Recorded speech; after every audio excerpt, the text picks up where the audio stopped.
নবী করিম সাল্লাল্লাহু আলাইহি সাল্লাম বলেছেন, আল্লাহ তাআলা আমাকে জান্নাত এবং জাহান্নাম দুটোই দেখার সুযোগ করে দিয়েছেন। ইত্তলাতু ফিল জান্নাহ, আমি যখন জান্নাতে উঁকি মারলাম, জান্নাতে তাকালাম, দেখি জান্নাতি কারা। ফারাআইতু আকসারা আহলিল ফারাগ, আমি জান্নাতে নজর করে দেখেছি জান্নাতের অধিকাংশ বাসিন্দা হচ্ছে এই পৃথিবীর গরিব মানুষগুলো। সুতরাং সম্পদের প্রাচুর্য না হলেও ব্যথিত হওয়ার কোনো কারণ নাই। যে আমি খুব দরিদ্র অসহায়, আমার সংসার চালাতে কষ্ট হয়, ফ্যামিলি চালাতে কষ্ট হয়, হতাশ হওয়ার কিছু নেই, নিরাশ হওয়ার কিছু নেই। এই ক্ষুদ্র জীবনে ধনীরাও চলে যাবে, গরিবরাও চলে যাবে, রাজা প্রজা কেউ টিকবে না। বেশি সম্পদের মালিক হলে বেশি বাঁচার কোনো সুযোগ নেই, বেশি সম্পদের মালিক হলে বেশি ভোগ করারও সুযোগ নেই। সমাজ দৃষ্টি তাকিয়ে দেখুন, সম্পদশালী ব্যক্তিরা ইচ্ছা করলে 3 বেলা কুরমা, পোলাও, বিরিয়ানি, তেহারি, ভুনা, খিচুড়ি, হরেক রকম খাবার নিয়ে বসতে পারে সম্পদশালী ব্যক্তিরা। কিন্তু আল্লাহ পাকের রিজিক নির্ধারিত। বড়লোকের খাবারের তালিকা খোঁজখবর নিয়ে দেখুন, আপনি দরিদ্র মানুষ বলে যা খান ও বড়লোক হয়েও তা খাইতে পারেন। কথা বলা বহু বছর আগের কথা, ঢাকাতে যখন আমরা পড়াশোনা করছি, ঢাকা শহরের বিরাট এক শিল্পপতি মাদ্রাসার আসাতিদাইকাম ছাত্র সকলকে দাওয়াত দিয়েছে। আমরা গিয়েছি দাওয়াত খেতে, বিশাল আয়োজন, ব্যাপক আয়োজন, আলোচনাকে খুব মোহাম্মত করে দাওয়াত দিয়েছে।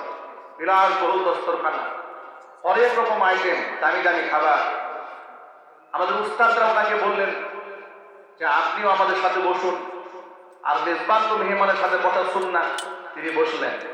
তিনি বললেন, হুজুর, এই যে দামি দামি খাবার যা দেখতে পাচ্ছেন, এগুলো আমি খেতে পারবো না। আমার খাবারের তালিকা আলাদা, ডক্টর আমাকে নির্ধারণ করে দিয়েছে, তার বাহিরে খাবার আমার কোনো সুযোগ নেই। হুজুরা বারবার ইসরার করলেন যে না, আপনি আমাদের সাথে কিছুটা হলেও খান। তিনি বললেন, তাহলে ঠিক আছে, আপনাদের সাথে বসি, আমার যে খাবার মেনু আছে আমি সেটাই খাবো। সবাই পোলাও খাচ্ছে, কোরমা খাচ্ছে, বিরিয়ানি খাচ্ছে, এরপরে মুরগির রান জিবাচ্ছে, গরু গোশত বোনা খাচ্ছে। উনি আমাদের পাশে বসে, এটা আমার চোখের দেখা, 100 টাকা চালের সাদা জাও নিয়ে বসলেন, কিছু শশা, কিছু সবজি নিয়ে বসলেন, আর একটু পানি নিয়ে বসলেন। তিনি বললেন, হুজুর, আমার জন্য ডক্টর নির্ধারিত খাবার এতটুকু, এর থেকে বেশি খাবার আমার কোনো সুযোগ নেই, আমি হাজির করি। আপনি চিন্তা করেন, মহান আল্লাহ পাক, আমি এটা তাকে ছোট করার জন্য বলিনি, তার তো মহব্বত আছে আলেমদের উপরে, কিন্তু আল্লাহর পক্ষ থেকে প্রত্যেকটা মানুষের জন্য রিজিক নির্ধারিত। ঠিক কিনা যদি বলেন? আমি শুধু এ কথা বোঝাতে চেয়েছি, আপনি বেশি সম্পদের মালিক হলেও আপনি বেশি খেতে পারবেন না। বেশি সম্পদের মালিক হলে আপনি লম্বা হায়াত পাবেন না। বেশি ক্ষমতার মালিক হলেও আপনি ইজ্জতের জিন্দেগি পাবেন না। কারণ অন্তরের সুকুন দেওয়ার মালিককে, ইজ্জত দেওয়ার মালিককে, হায়াতে বারাকা দেওয়ার মালিককে। হায়াতে তয়্যিবা কাকে বলে দেখেন, বরকতপূর্ণ জীবন কাকে বলে? কোরআন মাজিদ আল্লাহ পাক বলেন, মান আমিলা সালিহান মিন যাকারিন আও উনসা ওয়া হুয়া মুমিন ফালানুহইয়ান্নাহু হায়াতান তায়্যিবা ওয়া লানাজজিয়ান্নাহুম আজরাহুম বিআহসানি মা কানু ইয়ামালুন। এই দুনিয়াতে ঈমানের সাথে পরকালের বিশ্বাসের উপরে যদি কোনো ব্যক্তি ভালো কাজ করে, হোক সে নারী কিংবা পুরুষ, আমি আল্লাহ তাআলা তাকে 2টি পুরস্কার দেব। একটা পুরস্কার দেব দুনিয়াতে, আর একটা পুরস্কার দেব আখিরাতে। দুনিয়ার পুরস্কারটা কি? ফালানুহইয়ান্নাহু হায়াতান তায়্যিবা, ওই ব্যক্তিকে আমি আল্লাহ তাআলা একটা উত্তম জীবন উপহার দেব। উত্তম জীবন কাকে বলে? পেটে খাবার না থাকলেও মনের মধ্যে তৃপ্তি থাকবে। আপনার ঘরের মধ্যে এসি নাও থাকতে পারে, কিন্তু মনের মধ্যে শান্তি থাকবে। আর হায়াতে তাইয়্যিবা হচ্ছে অল্প জীবনে এত বেশি অর্জন আপনি করতে পারবেন, মানুষ আপনার চেয়ে 10 গুণ 20 গুণ হায়াত পেলেও হায়াতে যদি বরকত না থাকে এই অর্জন তার দ্বারা সম্ভব হবে না। আল্লাহর নবী সাল্লাল্লাহু আলাইহি সাল্লাম এই পৃথিবীতে হায়াত পেয়েছিলেন মাত্র 63 বছর। 23 বছর নবুয়তের জীবনে আল্লাহর নবী যে আদর্শ গোটা বিশ্ববাসীকে উপহার দিয়েছেন, 63,000 বছর গবেষণা করলেও নবীজির জীবনের শিক্ষা শেষ করা সম্ভব হবে না। হায়াতে তাইয়্যিবা, উত্তম জিন্দেগি দেখুন, একটু চিন্তা করে দেখুন। আল্লাহর নবী সাল্লাল্লাহু আলাইহি সাল্লাম আল্লাহকে পেতে গিয়ে, আল্লাহর সান্নিধ্য গ্রহণ করতে গিয়ে বৈরাগ্য জীবন যাপন করেন নাই, যে ঘর ছেড়ে দিয়েছেন, বাড়ি ছেড়ে দিয়েছেন, সংসার ছেড়ে দিয়েছেন, ছেলে মেয়ে ছেড়ে দিয়েছেন, সকল দুনিয়া ছেড়ে দিয়া জঙ্গলায় গিয়া শুধু আল্লাহর জিকির করেছেন। বিষয়টি কিন্তু তা নয়।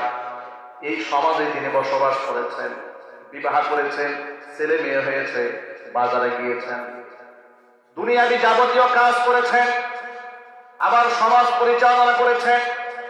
জিহাদের ময়দানে মাত্র 23 বছরের মধ্যে 27টা যুদ্ধের সেনাপতি হয়েছেন নিজে। চিৎকার যেমন আল্লাহু আকবার, আরো যদি বলতে আল্লাহু আকবার। নিজে নিজে থেকে 27টা যুদ্ধের সেনাপতির দায়িত্ব নিজে পালন করেছেন। জীবন দশায় 60টার উপরে যুদ্ধ পরিচালনা করেছেন। চিৎকার যেমন আল্লাহু আকবার। আর সেই জিহাদ এবং যুদ্ধকে পরিচালনা করার জন্য এত সুন্দর ওয়েদার ছিল না, এইরকম তো আধুনিক জীবনযাপন ছিল না যে আপনি কম্পিউটার নিয়ে বসবেন আর একটা টিপ দিবেন 6000 কিলোমিটার দূরে আপনার শত্রুকে মারবেন। বিষয়টা এরকম ছিল না, লাইফলিটা এরকম ছিল না। একেবারে পাহাড়িয়া দুর্গম এলাকা, জীবনযাপনটাই এতটা কঠিন ছিল। প্রচন্ড খরচ, তাপ, বের হওয়া যায় না, চামড়া পুড়ে যায়, পেটে খাবার নাই, পাথর বাঁধতে হয়, এইটার জিন্দেগি। এরকম করে 27টা যুদ্ধের সেনাপতি হলেন, 60টার উপরে যুদ্ধ পরিচালনা করলেন। এমনকি এই ফাঁকে তিনি রাষ্ট্র পরিচালনা করলেন, বিচার কার্য পরিচালনা করলেন, নিজে আদালতে হাকিম হয়ে বসে গেলেন, খুনের বিচার করলেন, জেনাবে বিচার যারা করেছে তাদের শাস্তির ব্যবস্থা করলেন, সমাজের মধ্যে ইনসাফ কায়েম করলেন। সময় মাত্র 23 বছর। সময় কত বছর? 23 বছরের নবুয়তের জীবনটা গোটা পৃথিবী ব্যাপী এমন আলোড়িত হলো। গোটা দুনিয়ার মানুষ মাত্র 23 বছরের জীবন থেকে তাদের সারা জিন্দেগির সমস্ত খোরাক গ্রহণ করতে পারবে। এমনকি কিয়ামত পর্যন্ত মানুষের জীবনের যত সমস্যা আছে সকল সমস্যার সমাধানও এই 23 বছরের জীবনের মধ্যে রয়েছে। বলতে হবে আল্লাহু আকবার। প্রিয় ভাইরা আমার, এটাকে বলা হয় হায়াতে তাইয়্যিবা। এটাই হচ্ছে উত্তম জিন্দেগি। আল্লাহ তাআলা তার অল্প সময়ে যে বারাকা দিবেন, এটা আপনি লং টাইম হায়াত পেলে কাজ হবে না। আরেকটা বিষয় আপনি লক্ষ্য করেন, 30 পারা কোরআন নবীর উপর নাজিল হয়ে গেল। وقرآنا فرقناه لتقرأه على الناس على مكث ونزلناه تنزيلا। আল্লাহ পাক বলে, আমার হাবিব, এই কোরআনটা আপনার কাছে আমি খণ্ডিত আকারে, وقرآنا فرقناه, আমি এটাকে ভাগে ভাগে নাজিল করেছি আপনার উপরে, আলা মুকতিন, যেখানে যতটুকু প্রয়োজন আমি আপনার উপর অবতীর্ণ করেছি, যাতে করে আপনি মানুষকে শোনাতে পারেন। ধীরে ধীরে আমি নাজিল করেছি। এই 30 পারা কোরআন রাসূলের উপর নাজিল হলো, সাহাবায়ে কেরামদেরকে শোনালেন, এর শিক্ষা বুঝালেন, এর উপর আমল করলেন। মা আয়েশা রাদিয়াল্লাহু তাআলা আনহার কাছে প্রশ্ন করা হলো, কাইফা কানা খুলুকুন নবী সাল্লাল্লাহু আলাইহি ওয়াসাল্লাম, আল্লাহ রাসূলের চরিত্র কেমন ছিল? মা আয়েশা বললেন, আলা তাকরাউনাল কোরআন, তোমরা কোরআন পড়ো না? তারা বলে, নিশ্চয়ই আমরা কোরআন পড়ি। মা আয়েশা বললেন, খুলুকুহু আল কোরআন, নবীর চরিত্র হচ্ছে 30 পারা কোরআনের বাস্তব নমুনা। আর চিৎকার যেমন আল্লাহু আকবার। সব মাত্র 23 বছর নবুয়তের জীবন। কি করেন না এই 23 বছর নবুয়তের জীবনে? বলেন, রাষ্ট্র পরিচালনা করেছেন, আদালত পরিচালনা করেছেন, সমাজ পরিচালনা করেছেন, জিহাদ করেছেন, সংসার পরিচালনা করেছেন, শত্রুর মোকাবেলা করেছেন। ভাইরা আমার, দাওয়াত বিশ্ব পরিমণ্ডলে ছড়িয়ে দিলেন। আবার এত ব্যস্ততার মাঝে সংসারটা কেমনে সামাল দিলেন দেখেন। সাধারণত আমরা বাহিরে যদি বেশি ব্যস্ত থাকি, বাসায় যখন ঢুকি আমাদের স্ত্রীরা যদি একটু কথা এদিক সেদিক ব্যতিক্রম বলেন, মেজাজ আমাদের খারাপ হয়ে যায়। ঠিক না বেরিয়ে যেতে বলেন, এক ধমক দিয়ে বসায় রেখে সারাদিন পরিশ্রম করেছে, কানে কানে জ্ঞান জ্ঞান শুরু করে দিয়েছে, মেজাজ খারাপ। সারাদিন পরিশ্রমের পরে ধরেন আপনি গার্মেন্টস চাকরি করেন, রাত 8টায় ছুটি হয়েছে, বাসায় গেলেন, খাবার খেতে বলেছেন। খাবার খেতে গিয়ে দেখলেন যে তরকারিতে লবণ বলতে কিছু হয় নাই, ডালের মধ্যে লবণ হয় নাই, তরকারিতে জন্মে ঝাল হয়ে গেছে। মেজাজ কি ঠান্ডা না গরম হবে বলেন তো? স্বাভাবিক গরম হবে। আয়েশা রাদিয়াল্লাহু তাআলা আনহা বলছেন, আল্লাহর নবী এত ব্যস্ত, আবার এত শত্রুতার মোকাবেলা, নবুয়তের দাওয়াত পরিচালনা করা, রিসালাত মানুষের কান পর্যন্ত পৌঁছে দেওয়া, এত গুরু দায়িত্ব পালন করার পরে মাঝে মাঝে আমাদের ঘরে আসতেন, এসে দেখেন রান্না বান্না হয় নাই। হুজুর আমাদেরকে রাগ করেন নাই, রাগ না করে নিজে রান্না করে ঢুকে তরকারি কেটে কেটে আমাদেরকে সাহায্য করেছে। ইসলামটাকে তো আমরা এই জায়গায় নেই না। আমরা ইসলামকে রিজার্ভ করেছি মসজিদে নামাজের জন্য, ইসলামকে রিজার্ভ করে ফেলেছি অসুস্থ হলে হুজুরের কাছে দোয়া নেওয়ার জন্য। ইসলামকে আমরা রিজার্ভ করেছি খানকার জন্য, ইসলামকে রিজার্ভ করেছি শুধুমাত্র রমজানে রোজা রাখার জন্য, ইসলামটাকে রিজার্ভ করে ফেলেছি শুধুমাত্র হজ করার জন্য। এগুলা ইসলামের মৌলিক ভিত্তি, কিন্তু এটাই ইসলামের শেষ নয়। ইসলাম আমার গোটা জিন্দেগি। সুবহানাল্লাহ বলে। ইসলাম আমাকে শুধু নামাজ রোজা দেয়নি, ইসলাম আমাকে নামাজ দিয়েছে, রোজা দিয়েছে, হজ দিয়েছে, যাকাত দিয়েছে, মুআমালাত মুআশারাত ব্যবসা বাণিজ্য পরিচালনার নিয়ম নীতি দিয়েছে, চাকরি বাকরি করার নিয়ম নীতি দিয়েছে।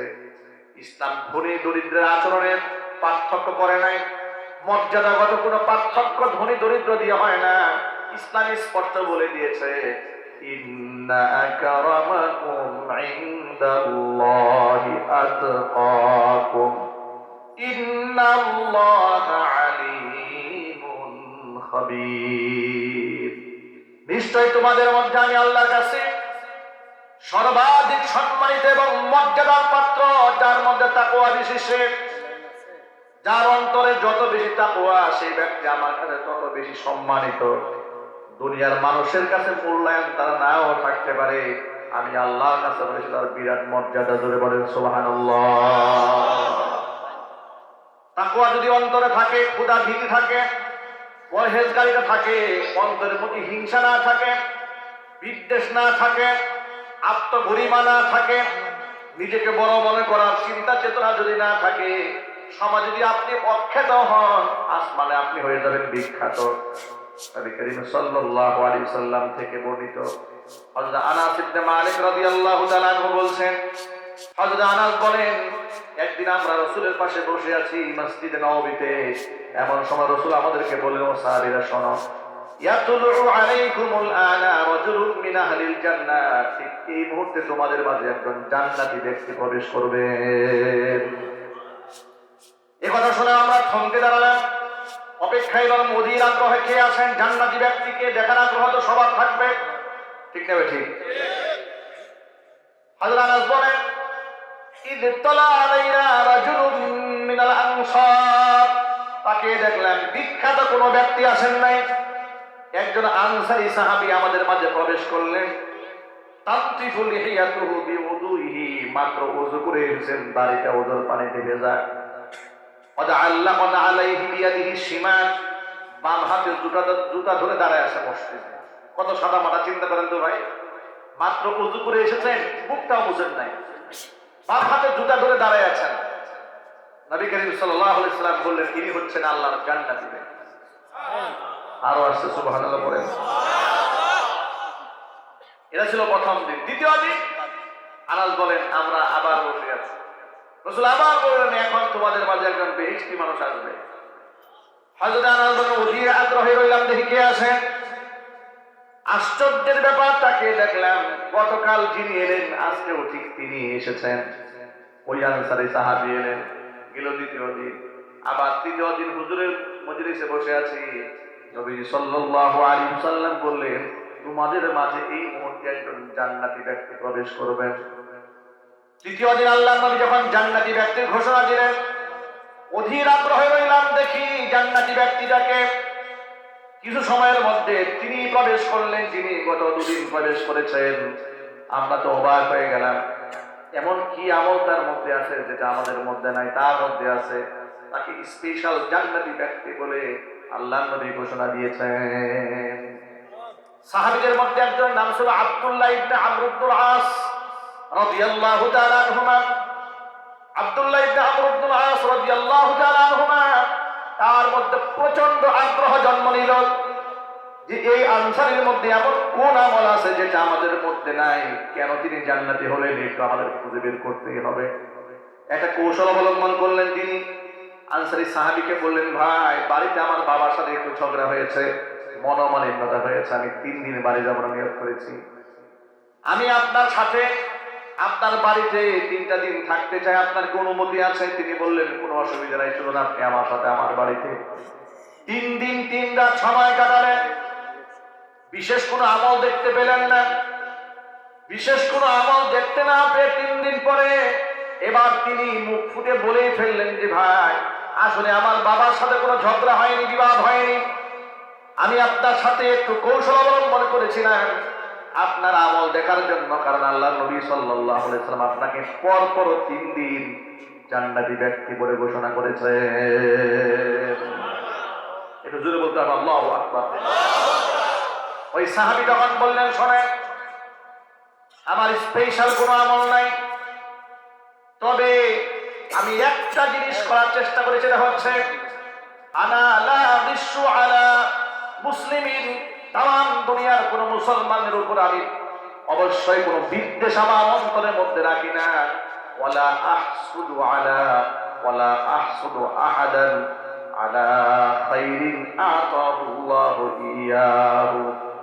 আমার কোনো ভাইকে আল্লাহ তাআলা কোনো কল্যাণ দিয়েছেন, নিয়ামত দিয়েছেন, যেটা আল্লাহ আমাকে দান করেন নাই, সেটা নিয়ে আমি কখনো হিংসাও করি না। জোরে বলেন সুবহানাল্লাহ। আমি আমার কোনো মুসলমান ভাইয়ের উপর কোনো বিদ্বেষও রাখি না, হিংসাও রাখি না, তার কোনো সম্পদের উপরে। এই আমলটা আমি সবসময় করি। আব্দুল্লাহ ইবনে আমর ইবনুল আস রাদিয়াল্লাহু তাআলা বলছেন, এটাই হচ্ছে সেই সিফাত, এটাই হচ্ছে সেই সিফাত, যে সিফাতের কারণে আল্লাহর নবী আপনাকে 3 দিন জান্নাতি ব্যক্তি বলে ঘোষণা করেছেন। এটা কোনো সহজ আমল নয়। আপনি মনের মধ্যে কারো প্রতি হিংসা রাখবেন না, বিদ্বেষ রাখবেন না, কুৎসা রাখবেন না, জিঘাংসা রাখবেন না। এটা কোনো সহজ আমল নয়, এটা বিরাট কঠিন আমল। আজকে আমাদের গোটা সমাজ ব্যবস্থার দিকে তাকান, হিংসা, বিদ্বেষ, রাহাজানি, খুন খারাপি, জিঘাংসা আগুন। ফেসবুক, অনলাইন, সোশ্যাল মিডিয়াতে ঢোকা যায় না।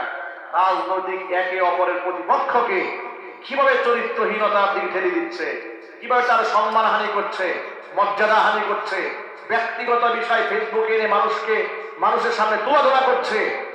অবস্থা এমন হয়েছে, এখন আবার টকশো তৈরি হয়েছে।